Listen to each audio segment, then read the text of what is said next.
निश्चय पनि क्रान्तिकारी आन्दोलन टाठा बाठा हुने खाने सुकिला मुकिला जान्ने सुन्नेहरूको आन्दोलन थिएन।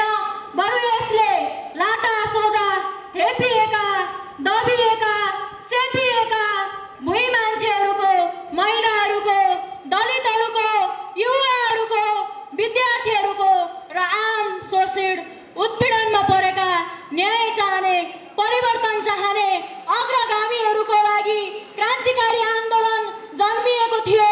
क्रान्तिकारी आन्दोलनले बोलेको थियो, क्रान्तिकारी आन्दोलनले लडेको थियो। त्यही भएर हाम्रो नाम क्रान्तिकारी भएको हो।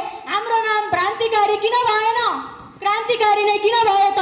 हाम्रो नाम नेभी सङ्घ किन भएन? मण्डले विद्यार्थी सङ्गठन किन भएन? केपी ओलीको यहाँ चाहिँ विद्यार्थी सङ्गठनको नाममा केही साइबर स्यालहरूको जत्था छ, त्यो नाम हाम्रो किन भएन? किन हाम्रो नाम क्रान्तिकारी भयो त भन्दा हामी हरेक रूढिवादका विरुद्ध, हरेक सामन्तवादी प्रथाका विरुद्ध, हरेक अन्याय अत्याचारका विरुद्ध, विभेदका विरुद्ध बोल्छौँ। त्यही भएर हाम्रो नाम क्रान्तिकारी भएको। हामी हरेक असम्भवलाई सम्भव देख्छौँ। त्यही भएर हाम्रो नाम क्रान्तिकारी भएको। हामी आलस्यतालाई घृणा गर्छौँ, हामी अल्छीपनलाई घृणा गर्छौँ, हामी निराशालाई बाई बाई गर्छौँ, हामी आशालाई प्रेम गर्छौँ, हामी परिवर्तनलाई प्रेम गर्छौँ, हामी न्यायका मित्र हौँ। त्यही भएर हाम्रो नाम क्रान्तिकारी भएको। र म कमरेडहरूलाई के भन्न चाहन्छु भने अब निर्वाचित 17औं जिल्ला सम्मेलनबाट निर्वाचित कमिटीले त्यही स्पिड, त्यही क्रान्तिकारी जुझारु स्पिड कायम गर्नेछ, त्यही न्यायप्रेमी जुझारु स्पिड कायम गर्नेछ, त्यही परिवर्तनकामी जुझारु स्पिड काम गर्नेछ। र आज अन्याय र अत्याचारहरूले सीमा नागेका छन्, भ्रष्टाचारले डाँडो काटेको छ, विकृति विसङ्गति मौलाएको छ। त्यसको विरुद्ध क्रान्तिकारीले फेरि एकपटक धावा बोल्नेछ।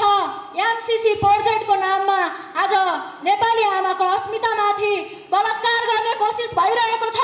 त्यसको विरुद्ध म्याग्दीका चौकहरूमा, गल्लीहरूमा, स्कुलहरूमा, क्याम्पसहरूमा एकपटक फेरि क्रान्तिकारीले रातो झण्डा उठाउनेछ। यहाँका शैक्षिक माफियाहरूको विरुद्ध, दलालहरूको विरुद्ध कालो झण्डा उठाउनेछ र यहाँका घुसखोरीहरूलाई, यहाँका रूढिवादीहरूलाई, विकृति विसङ्गतिका नायिकाहरूलाई कालो टीकाले स्वागत गर्नेछ र यो समाजका दानवीरहरूलाई, यो समाजका क्रान्ति चाहनेहरूलाई, न्याय र परिवर्तनका पक्षपातीहरूलाई रातो मुट्ठी उठाएर रातो टीकाले पनि क्रान्तिकारीले स्वागत गर्नेछ। यसको लागि म अब निर्वाचित हुँदै गइरहेको कमिटीलाई म शुभकामना दिन चाहन्छु। र हामी क्रान्तिका कुरा गर्दै गर्दा, परिवर्तनका कुरा गर्दै गर्दा, रूढिवादको विरुद्ध बोल्दै गर्दा, सामन्तवादको विरुद्ध बोल्दै गर्दा त्यो रूढिवाद, त्यो सामन्तवाद हामीभित्र पनि छ कि छैन त्यो खोज्न जरुरी छ। कतै रूढिवादले, कतै सामन्तवादले क्रान्तिकारीहरूलाई पनि आक्रमण गर्न खोजेको त छैन। तसर्थ म भन्न चाहन्छु, संसार बदल्नु छ, सुरुवात आफैबाट गर्नु छ। क्रान्तिकारीहरूले यस्ता सामन्ती प्रवृत्तिहरूलाई, पक्षपाती प्रवृत्तिहरूलाई, विभेदकारी प्रवृत्तिहरूलाई परास्त गर्नेछ, तिनको विरुद्ध बोल्नेछ र फेरि क्रान्तिकारीको नयाँ उचाइमा क्रान्तिकारी सङ्गठनले आफ्नो झण्डा गाड्नेछ। फेरि एकपटक सगरमाथाको चुचुरोमा कलम र तारा अङ्कित रक्तरञ्जित झण्डा गाड्नेछ। त्यसको लागि 17औं जिल्ला सम्मेलनको तपाईँहरूलाई शुभकामना। कार्यक्रमको सुरुवात हुँदै गर्दा मलाई एक दुईवटा कुराले छोयो। मैले देखेको छु, सामान्यतः कार्ल मार्क्सले भन्नुभयो जस्तो हामीले सिकेको क्रान्तिकारिता पनि त्यो होइन। हुन त आफ्नो एउटा संस्कार, संस्कृति, आतिथ्यतालाई मैले मानमर्दन गर्न खोजेको होइन। हाम्रो आफ्नै क्रान्तिकारी संस्कार छ, हाम्रो आफ्नै क्रान्तिकारी आतिथ्यता संस्कार छ, मूल्य मान्यता छ। तसर्थ नेभी सङ्घका मञ्चहरूमा जस्तो, केपी ओलीका साइबर स्यालहरूको मञ्चमा जस्तो, रापरपाका मण्डले विद्यार्थीहरूको मञ्चमा जस्तो केही मान्छेहरू, केही टाठा बाठाहरू, केही सुकिला मुकिलाहरू, केही माथिल्लो पदमा भएकाहरू, केही बुढापाकाहरू माथि बस्ने, तल सबै कुरामा अप्पल विद्यार्थीहरूलाई तातो रातो जोस जाँगर बोकेर निर्दोष भएर फिल्डमा खट्ने युवाहरूलाई अबदेखि अब उपरान्त अखिल क्रान्तिकारी व्यक्तिले तल राखेर भारी वक्रण सामन्ती कार्यक्रम गर्ने छैन। यो क्रान्तिकारीका तरिका पनि होइन। र मैले अर्को पनि के भन्न चाहे भने यहाँ मञ्चमा खादामाला बाँड्ने कार्यक्रममा दिदीबहिनीको प्रयोग भएको पाएँ। यो पनि क्रान्तिकारी तरिका होइन। मैले यसलाई सच्याउन अनुरोध गरेँ। अबदेखि खादामाला बाँड्ने कार्यक्रममा स्वागत गर्ने कार्यक्रममा दिदीबहिनी सहित दाजुभाइहरूलाई पनि लगाउनु होला र दिदीबहिनीहरूलाई सधैँ स्वागत गर्ने कार्यक्रममा नाच्ने कार्यक्रममा मात्र नराख्नु होला। अतिथि भएर बस्ने कार्यक्रममा पनि राख्नु होला। वक्ताको रूपमा पनि राख्नु होला। कमिटी फर्मेसन गर्दाखेरि सदस्य मात्र राख्ने होइन, पुछ्रे पद कोषाध्यक्ष र सहसचिवमा मात्र राख्ने होइन। तपाईँ सक्नुहुन्छ अध्यक्ष बन्नुहोस्, इतिहास रच्नुहोस्, तपाईँ उपाध्यक्ष बन्नुहोस्, सचिव बस्नुहोस् भनेर तपाईँहरूले प्रोत्साहन गर्नुहुनेछ, ठाउँ जोड्नुहुनेछ। त्यही हो क्रान्तिकारीको पहिचान। अन्यथा नेभी सङ्घका कमिटीहरूमा जस्तो, अखिलका कमिटीहरूमा जस्तो, रापरपाका मण्डलीय विद्यार्थीहरूको कमिटीमा जस्तो सामन्ती पारा देखाएर महिलाहरूलाई सोपिसको रूपमा प्रयोग गरिने छैन। र क्रान्तिकारी अनुशासनको, क्रान्तिकारी सभ्यताको परिचय दिइनेछ भन्ने कुराको म अनुरोध र आग्रह गर्न चाहन्छु। र विद्यार्थी साथीहरू, हामी क्रान्तिकारी एउटा सशक्त जुझारु रातो तातो इतिहासबाट आएका हौँ, रगतको इतिहासबाट आएका हौँ। हिजोका दिनमा हामीले एउटा हातमा बन्दुक बोक्दै गर्दा अर्को हातमा कलम बोकेर हामीले लडिरहेका थियौँ।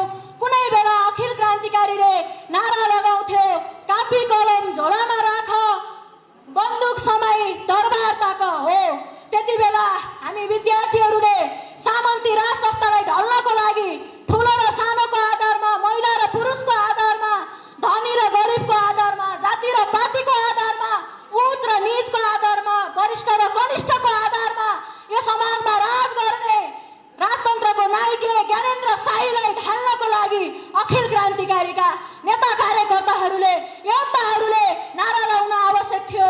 कापी कलम झोलामा राख, बन्दुक समाई दरबार ताक।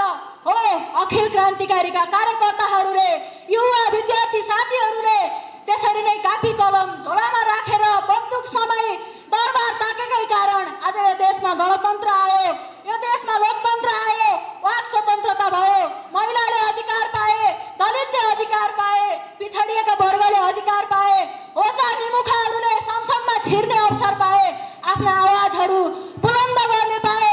अहिले हामीले राष्ट्रिय गान गायौँ। राष्ट्रिय गान पनि यो पनि सामन्ती राष्ट्रिय गानको विरुद्ध हामीले प्रगतिशील गणतान्त्रिक राष्ट्रिय गान, जनताको राष्ट्रिय गान ल्यायौँ।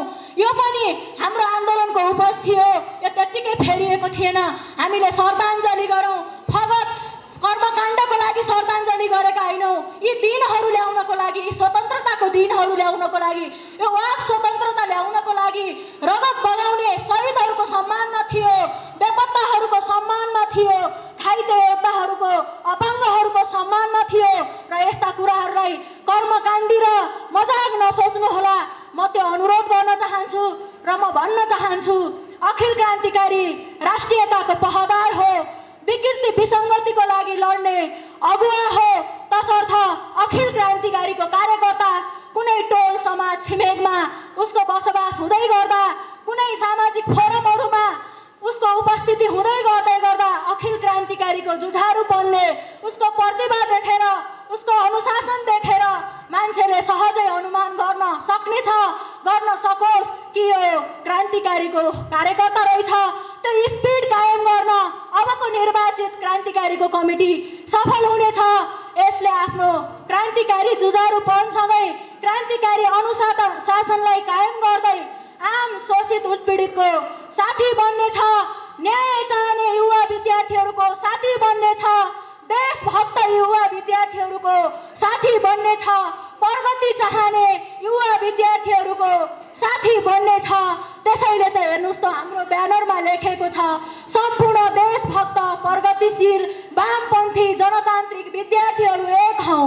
यसको अर्थ हामी क्रान्तिकारीको झन्डा नभिराउला, आफूलाई क्रान्तिकारीको कार्यकर्ता नभनौला, तर हामीमा क्रान्तिकारी आचरण छ भने, हामीमा देशभक्तिको भावना छ भने, हामीमा जनताको सेवा गर्ने भावना छ, हामीमा प्रगति चाहने परिवर्तन चाहने भावना छ भने हामी स्वतः क्रान्तिकारी हौ र त्यस्तो न्याय चाहने परिवर्तन चाहने देशभक्ति भावले ओतप्रोत भएको कोही युवा विद्यार्थी साथीहरूलाई तपाईहरुले देख्नुहुन्छ भने तपाईले भन्नुस्, तपाईले घोषणा गरिदिनुस्, ऊ क्रान्तिकारीको स्टिकर नभिरेको, क्रान्तिकारीको सदस्यता नदिएको, क्रान्तिकारीको कफन नबाँधेको तर असली क्रान्तिकारी हो भनेर उसलाई घोषणा गरिदिनुस् र त्यस्तो साथीलाई खोजी खोजी आफ्नो साथी बनाउनुस्, आफ्नो मित्र बनाउनुस्, आफ्नो कमरेड बनाउनुस् र विकृति विसङ्गति अन्याय अत्याचार विभेद र पक्षपातको विरुद्धको लडाईँमा उसलाई पनि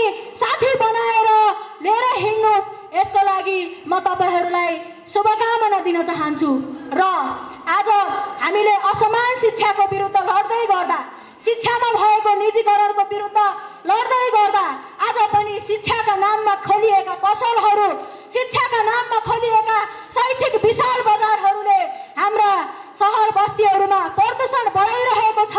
यस शैक्षिक विशाल बजारका विरुद्ध, यो शिक्षाका नाममा खोलिएका महँगा पसलहरूको विरुद्ध अखिल क्रान्तिकारीले बोल्ने छ, लड्ने छ र भन्ने छ। यो देशको प्रधानमन्त्रीको छोराछोरीले पढ्ने शिक्षा पनि एउटै, यो देशको हली गोठाला कुल्ली मजदुरको छोराछोरीले पढ्ने शिक्षा पनि एउटै हुनुपर्छ भनेर अखिल क्रान्तिकारीले नारा लगाउने छ। त्यसको लागि म तपाईहरुलाई शुभकामना दिन चाहन्छु। म विद्यार्थी साथीहरूलाई के अनुरोध गर्न चाहन्छु भने तपाई हामी के पद पाउँछु, कस्तो पद प्रतिष्ठा पाउँछु, कस्तो मूल्य मान्यता पाउँछु भन्नेतिर धेरै ध्यान नदिउँ। यो सामन्तीहरूको चासोको विषय हो, यो चाहिँ ठालुहरूको आडम्बरीहरूको चासोको विषय हो। हामी 17औं जिल्ला सम्मेलनबाट म्याग्दी जिल्लाको विद्यार्थी आन्दोलनलाई अगाडि बढाउनको निम्ति, यहाँका विद्यार्थीका मुद्दाहरूलाई अगाडि बढाउनका निम्ति, उनीहरूका समस्याहरूलाई समाधान गर्नको निम्ति अबको 17औं जिल्ला सम्मेलनले कस्तो भिजन मिसन बनाउने त्यसमा धेरै छलफल हुनेछ। विश्वमा शिक्षा प्रणालीका कस्ता कस्ता मोडलहरू लागू भइरहेका छन्, नेपालको सन्दर्भमा शिक्षा प्रणालीका मोडलका कुराहरू धेरै आए। हामीले पनि भन्यौं जनवादी र वैज्ञानिक शिक्षा, अब पनि भन्दैछौँ समाजवादी शिक्षा। तर समाजवादी शिक्षालाई लागू गर्न के गर्ने, यसका आधारहरू के हुन्, यसका औजारहरू के हुन्, यसका तौर तरिकाहरू के हुन्, त्यो विषयमा अखिल क्रान्तिकारीका नेता कार्यकर्ताहरूले, युवा विद्यार्थी साथीहरूले अध्ययन अनुसन्धान गर्नुहुनेछ, खोज अध्ययन अनुसन्धान गर्नुहुनेछ, बौद्धिक बहस छलफल चलाउनु हुनेछ र म्याग्दीबाट सिंहे अखिल क्रान्तिकारीको केन्द्रलाई, यो देशको शिक्षालयहरूलाई, विश्वविद्यालयहरूलाई, शिक्षा मन्त्रालयलाई तपाईहरुले एउटा समाधान पस्कुने हुनेछ कि नेपाली समाजको शिक्षा प्रणाली यस्तो खालको हुनुपर्छ। यो खालको शिक्षा प्रणालीले मात्रै आज डिग्री पासको सर्टिफिकेट बोकेर थुप्रै मेन पावरहरू अरबका खाडीहरूमा, कतारका खाडीहरूमा गएर बाकसमा ब्याग भएर आउनु पर्ने विरासतको अन्त्य हुनेछ, विडम्बनाको अन्त्य हुनेछ भनेर अब तपाईहरुले समस्या मात्र तेर्स्याएर होइन, समाधान पनि पस्कुने हुनेछ भन्ने शुभेच्छा प्रकट गर्दै हामीलाई पनि अखिल क्रान्तिकारी केन्द्रको प्रतिनिधित्व गरेर तपाईहरुको बीचमा आएर आफ्ना भनाइहरू राख्ने मौका दिनुभएकोमा, शुभकामना प्रदान गर्ने मौका दिनुभएकोमा यहाँहरूलाई हार्दिक धन्यवाद व्यक्त गर्दै यति मिठो, यति संस्कारिलो आतिथ्यताको लागि अखिल क्रान्तिकारी म्याग्दीलाई, नेकपा माओवादी केन्द्र म्याग्दीलाई असाध्यै मुरी धन्यवाद प्रकट गर्दै बिदा हुन चाहन्छु। हस्त अभिवादन। धेरै धेरै धन्यवाद।